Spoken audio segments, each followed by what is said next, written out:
పప్ప పప్ప కుంభమేళాకి పురిటిగడ్డ ప్రయాగరాజ్ అయితే సంక్రాంతి సంబరాలకి పురిటిగడ్డ మా భీమవరం.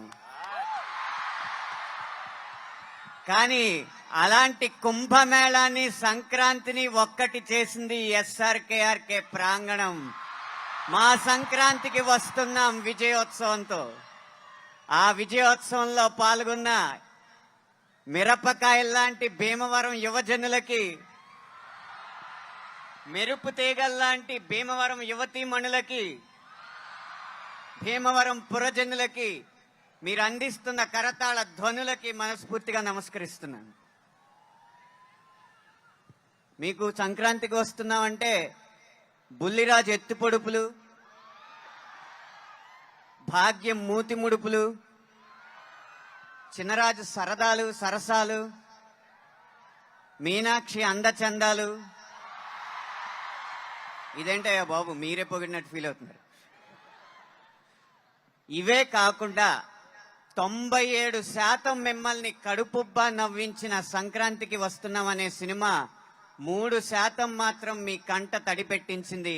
దానికి కారణం 3 అక్షరాలు. ఆ 3 అక్షరాలు ఏవో కాదు, గురువు. గురువు గురువుని గౌరవించిన చిత్రంగా ఈ సంక్రాంతికి వస్తున్నాం అనేది చరిత్రలో నిలిచిపోతుంది అనేది నా అభిప్రాయం. దానికి సూచనగా నేపథ్యంలో వచ్చే ఒక అందమైన పాటని, గురువర్య అన్న పాటని నా చేత రాయించినందుకు ముందుగా దర్శకుడికి నేను కృతజ్ఞతలు తెలియజేసుకోవడమే కాకుండా, ఇది మా జిల్లా ముఖ్యపట్నంలో జరుగుతున్న, ఈ పశ్చిమ గోదావరి జిల్లా ముఖ్యపట్నం భీమవరంలో జరుగుతున్న సందడి కాబట్టి నా పూర్వజన్మ సుకృతం వల్ల నాతో అక్షరమాలలు దిద్దించిన గురువుల దగ్గర నుంచి సాహిత్యంలో నాకు మెళకువలు నేర్పుతున్న గురువుల వరకు 3 గురుమూర్తులు త్రిమూర్తులుగా ఈ ప్రాంగణానికి విచ్చేయడం జరిగింది. ఈ సినిమాలో కథానాయకుడు ఎలా అయితే తన ఉపాధ్యాయుడికి కృతజ్ఞతలు తెలియజేసుకున్నాడో, నా పురిటి గడ్డ మీద నా గురుమూర్తులకి కృతజ్ఞతలు తెలియజేసుకునే అవకాశం నాకు ఇప్పుడు దక్కుతుంది. మేము గురువర్య పాటతో మా గురుమూర్తులు కడిమెళ్ల వరప్రసాద సహస్రావధాని గారిని, ప్రసాదాచార్జీ గారిని, లోలభట్టు గంగభోగిరాజు గారిని వేదిక మీద ఆహ్వానిస్తూ వారిని గౌరవించాలని కోరుకుంటున్నాం.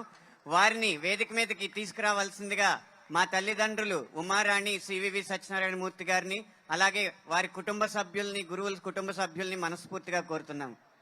శ్రీకృష్ణ గారు